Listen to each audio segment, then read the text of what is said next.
তুমিও কি এমন একজন স্টুডেন্ট যার পড়া মুখস্থ করতে গিয়ে মাথা ঘুরে যায়? ঘন্টার পর ঘন্টা পড়ো, কিন্তু পরীক্ষার হলে গিয়ে কিছুই মনে পড়ে না। তাহলে আজকের ভিডিওটা তোমার জন্যই, কারণ আজ আমি শেয়ার করব এমন কিছু পাওয়ারফুল টেকনিক যা তোমার পড়াকে করে তুলবে একেবারে এফেক্টলেস, খুব সহজ এবং মজাদার।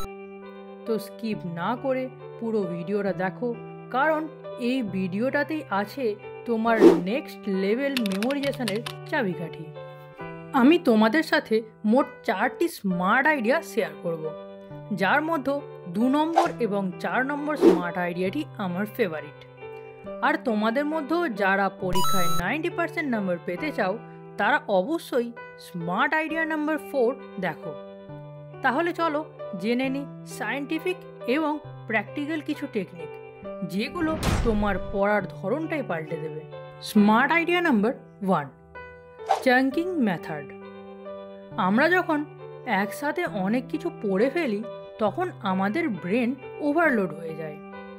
এক্ষেত্রে তোমাদের ব্যবহার করা উচিত এই চাঙ্কিং টেকনিক। এখন তোমরা হয়তো ভাবছো, এই টেকনিকটি আবার কি? দেখো, এই টেকনিকটা মানে হলো বড় তথ্যকে ছোট ছোট অংশে ভাগ করে পড়া। যেমন মনে করো তুমি একটা প্রশ্ন পড়ছো যার 12টি পয়েন্ট আছে, তাহলে সেক্ষেত্রে তুমি 4টি করে পয়েন্ট ভাগ করে নিয়ে পড়ো এবং প্রতিটা পয়েন্টকে আলাদাভাবে রিভাইজ করো।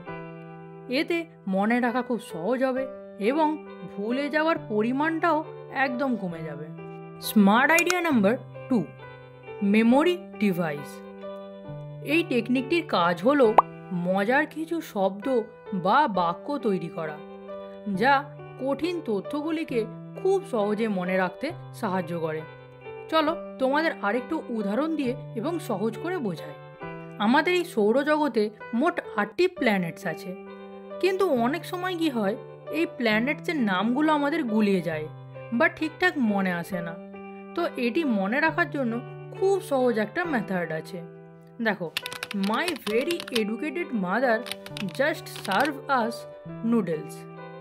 এই লাইনটা ভালো করে দেখো, প্রতিটা শব্দ একটি গ্রহের নামের প্রথম অক্ষর।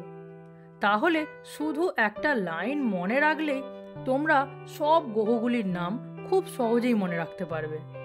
তাই ঠিক এভাবেই তুমিও নিজের জন্য বানাতে পারো এই শর্টকাট কোডস, যা পড়া মুখস্থ করার সবচেয়ে এফেক্টিভ উপায়। আর এটাই হলো স্মার্ট স্টুডেন্টদের secret weapon. Smart idea number 3, visualisation technique. তুমি কি জানো, মানুষের মস্তিষ্ক ইমেজ বেশি মনে রাখতে পারে ওয়ার্ড বা সেন্টেন্সের চেয়ে। তাই পড়া মুখস্থ করতে গেলে তার সাথে সাথে ছবিও কল্পনা করো। যেমন ধরো তুমি পড়ছো বনভূমি সম্বন্ধে, তাহলে চোখ বন্ধ করে ভাবো কোথায় কোথায় বনভূমি আছে, পৃথিবীর সবচেয়ে বড় বনভূমি কোনটি। এইভাবে পড়লে শুধু মুখস্থ নয়, পড়া হবে একদম স্টোরি লাইক। আর গল্প কি কখনো বলা যায়? এবার আসা যাক সব থেকে এফেক্টিভ স্ট্র্যাটেজিতে। Smart idea number 4, active recall and specific reaction. Active recall এবং স্পেসিফিক রিয়াকশন এগুলো এমন পদ্ধতি যা বিশ্বের বেশিরভাগ টপ স্টুডেন্টরাই ফলো করে। তো চলো এবার আমরা জেনে নিই এই পদ্ধতিগুলো আসলে কি এবং কিভাবে আমাদের পড়াশোনার জন্য এগুলো আমরা ব্যবহার করব।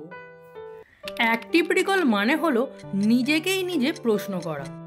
মনে করো তুমি কোনো একটা চ্যাপ্টার পড়লে, তারপর সেই চ্যাপ্টার থেকে তুমি নিজেকেই নিজে প্রশ্ন করো যে এই ঘটনাটা কবে ঘটেছিল, বা এই ঘটনাটা কেন হলো, বা এগুলো কিভাবে হয়েছে।